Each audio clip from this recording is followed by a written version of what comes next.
셋.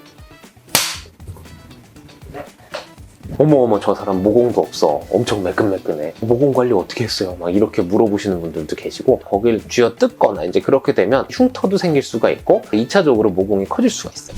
팀장님한테 여쭤봤는데 네. 모공 치료 뭘 하면 좋을까?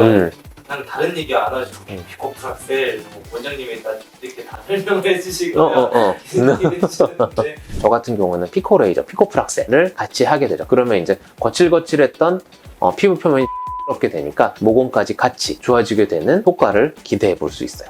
구독, 좋아요. 모공 때문에 신경 많이 쓰이시는 분들은 다른 사람들을 쳐다볼 때 그 모공만 유심하게 쳐다보더라고요. 어머 저 사람 모공도 없어, 엄청 매끈매끈해, 모공 관리 어떻게 했어요? 막 이렇게 물어보시는 분들도 계시고, 특히나 여성분들은 모공이 너무 크면 화장할 때 그걸 다 메꿔야 되는데 혹시나 메꿔지지 않은 경우에는 그쪽에 분화구처럼 뻥뻥뻥뻥 빵꾸 뚫려 있듯이 구멍 난 것처럼 이렇게 보이니까 이것 자체도 영 거슬리죠. 그래서 오늘은 모공을 줄이는 방법에 대해서도 오늘 설명을 드려볼게요. 모공이 넓어지는 원인은 뭐 한 3가지 원인이 있는데, 가장 큰 원인 중에 하나는 여러분들의 노화예요. 안타까운 이야기지만 이 모공은 누구나 다 갖고 있어요. 그런데 이게 사람이 나이가 들고 지속적으로 노화가 진행이 되다 보면 우리 몸은 중력 방향으로 얼굴이 처지게 돼요. 그래서 얼굴 위에서 아래로 뭔가가 피부가 이런 식으로 밑으로 이렇게 처지게 되죠. 그러다 보면 동글동글했던 모공들이 밑으로 처지게 되면 이게 타원 모양으로 쭉쭉쭉 처지게 되거든요. 이렇게 되면 모공이 커져 보이죠. 그래서 그런 원인이 하나가 있고, 두 번째로 과도하게 피지 분비가 많이 되시는 분들이 있어요. 그러니까 이런 분들은 그쪽 부분에 피지선이 발달이 되고, 이렇게 되면 이쪽 부분에 분비가 왕성하게 되거든요. 이렇게 되면 그쪽 부분이 커질 수밖에 없어요. 땀이 많이 나거나 아니면 기름기가 많이 피부에 생산이 되시는 분들, 모공이 커질 수밖에 없죠. 그리고 마지막, 이건 뭐 두 번째 원인과도 되게 유사한 원인인데, 과도하게 여드름이 많이 났던 피부. 그 여드름이 엄청 많이 났던 분들은 여드름 흉터도 많이 생겼을 확률이 크거든요. 그러면 그것 때문에 모공도 같이 커져서 이쪽 부분이 더 커져 보이고, 모공 주위의 흉터 때문에 모공이 더 부각이 되는 경우들이 있어요. 그럼 여드름이 났을 때 이렇게 긁으면은 모공도 같이 넓어질 수 모공 자체가 자꾸 자극을 받게 되면 그쪽 부분이 커질 수가 있어요. 여드름이 났을 때 일부러 짜거나 거길 쥐어뜯거나 이제 그렇게 되면 흉터도 생길 수가 있고 2차적으로 모공이 커질 수가 있어요. 원인을 알았으니까 그 원인을 치료를 하면 좋아질 수 있잖아요. 근데 첫 번째 원인은 노화라 그래요. 그러면은 또 이거 보시는 분들 또 한숨 푹 쉬면서 저거 또 뻔한 얘기한다, 이거 뭐 나이 들면 생긴 노화를 막을 순 없지만 피부과 병원에 오시면 늦출 수 있는 방법은 있어요. 처져 있는 얼굴을 올려주면 돼요. 그럼 리프팅 시술을 하다 보면 2차적으로 모공이 좋아질 수가 있죠. 또는 여러분들이 그 처진 피부를 조금 탄력을 주게 되는 주사요법도 있어요. 아무래도 나이가 들다 보면 피부 안쪽에 진피의 볼륨, 진피의 양이 줄어들 수가 있어요. 그것 때문에 탄력도 저하되고 밑으로 쭈글쭈글해서 밑으로 처질 수가 있는데, 이런 경우에는 요새는 주베룩 주사 정말 좋더라고요. 주베룩 볼륨이든 주베룩 스킨 부스터든 그 콜라겐 주사를 맞게 되면 어느 정도 피부가 탱탱하게 돼서 처져 있던 모공이 조금 조여져서 좋아지는 경우들이 있어요. 실제로도 반응도 되게 좋고요.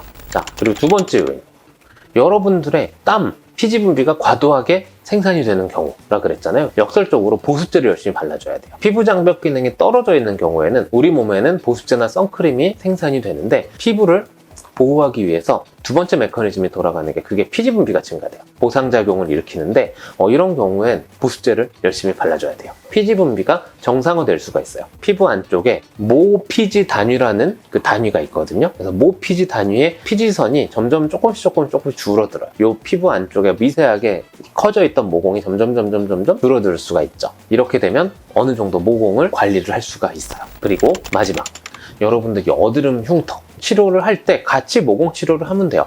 보통 여드름 흉터 치료나 커진 모공 치료를 할 때 크로스 방법이라는 걸 하게 되거든요. 피부 안쪽에 미세하게 화학약품을 발라요. 그게 강산인데, 사실 그 강산을 발라줘서 미세하게 화학적 화상을 일으키게 되면 새살의 형성이 촉진이 되거든요. 살이 차오르게 돼요. 저 같은 경우는 피코레이저, 피코프락셀을 같이 하게 되죠. 그러면 이제 거칠거칠했던 피부 표면이 좀 매끄럽게 되니까 모공까지 같이 좋아지게 되는 효과를 기대해 볼 수 있어요. 일상생활에서 할 수 있는 그 모공 치료 방법은, 우선 여러분들이 처진 얼굴을 좀 올려주는 게 좋아요. 처진 이유는 여러분들의 삶이 각박해서 그래요. 저도 그렇지만. 아무도 날 이해 못해. 난 한 분만이라도 행복하고 싶은데 행복할 수가 없어. 여러분들의 삶이 각박하게 되면 다 얼굴 찡그리고 얼굴 표정을 내려주는 근육이 굉장히 발달하거든요. 그럼 그것 때문에 밑으로 이렇게 얼굴이 슉 내려가게 되면 2차적으로 모공이 밑으로 쭉 내려가게 돼요. 그래서 웃으세요. 얼굴에 올려주는 근육을 활성화시키게 되면 어느 정도 그 피부 표면도 올라가게 되거든요. 그것 자체로 여러분들의 모공을 좋아지게 할 수 있어요. 웃읍시다. 행복해서 웃는 게 아니라 웃다 보면 행복해질 수 있어요. 갑자기 웃는 행복 전도사 같은데? 웃는 연습을 하게 되면 그거 자체로도 여러분들의 모공이 좋아질 수 있으니까 한번 집에서 꼭 열심히 해보세요. 그리고 혹시나 뜨거운 물 샤워 뭐 이런 거를 해서 뭐 모공을 열리게 한 다음에 피지를 배출을 하고 그 다음에 찬물 샤워를 해서 모공을 줄여주는 뭐 그런 방법 쓰시는데 이론적으로는 그럴싸해 보여요. 근데 저는 꾸준하게 한다고 해서 모공이 관리가 된다? 전 이건 잘 모르겠어요. 너무 과도하게 뜨거운 물이나 이런 팩이나 이런 걸 너무나 자주 이걸 하게 되면 그 늘어난 채로 수축이 되지 않을 가능성도 있거든요. 팀장님한테 여쭤봤는데 예. 모공 치료 뭘 하면 좋을까? 나는 다른 얘기 안 하고 피코프락셀 원장님이 다 이렇게 다 설명해 주시고 얘기해 주셨는데 피코프락셀 되게 좋아요. 매끈매끈하게 되고 얼굴도 많이 안 빨개지고 괜찮아. 진짜 괜찮아. 치료할 때는 마취크림 바르고 해서 조금 뭐 따끔따끔하게 아플 수는 있겠지만 3, 4일 정도 얼굴이 빨개지고 그렇지만 시간 지나면 확 원상복귀가 되거든요. 또는 경우에 따라서 피코프락셀로도 안 되는 경우들이 있어요. 그런 경우에는 뭐 주베룩 주사 같이 맞아서 모공 관리 같이 해주면 정말 좋은 방법이에요. 늘어난 모공을 어떻게 하면 관리하고 어떻게 하면 병원에서 치료하는지에 대해서 설명을 드렸어요. 나이가 들어서 또는 피지 분비가 너무 증가해서 또는 과도한 여드름 이것 때문에 모공이 커지는 경우들이 많거든요. 그래서 이 원인을 제거를 해주면 많이 좋아질 수가 있어요. 처진 얼굴을 좀 올려주는 뭐 웃는 연습을 한다던가 뭐 병원에서 할 수 있는 뭐 리프팅이나 뭐 주베룩 이런 주사로 얼굴을 좀 올려주면은 모공이 좋아질 수가 있고 기름기가 너무 과도하게 생산이 돼서 모공이 커질 수가 있는데 이런 역설적으로 보습제를 꾸준하게 발라주다 보면 좋아질 수가 있어요. 그리고 이 모공 자체를 좋아지게끔 하는 흉터 치료 그래서 흉터에 준해서 치료를 하면 좋아질 수가 있는 게 대표적으로 피코프락셀이라던가 지금보다는 훨씬 더 좋은 상태를 유지를 할 수가 있어요. 여러분들 집에서 보습제 열심히 발라주시고 그리고 홈케어 열심히 해주다가 모공 관리가 안 되는 것 같다. 그럼 병원에 오시면 적절하게 여러분들의 상태에 맞춰서 모공 치료 솔루션을 제시를 해드릴게요. 궁금한 거 있으시면 밑에 댓글 달아주시면 시간이 허락하는 한 제가 답변을 달아드리도록 할게요.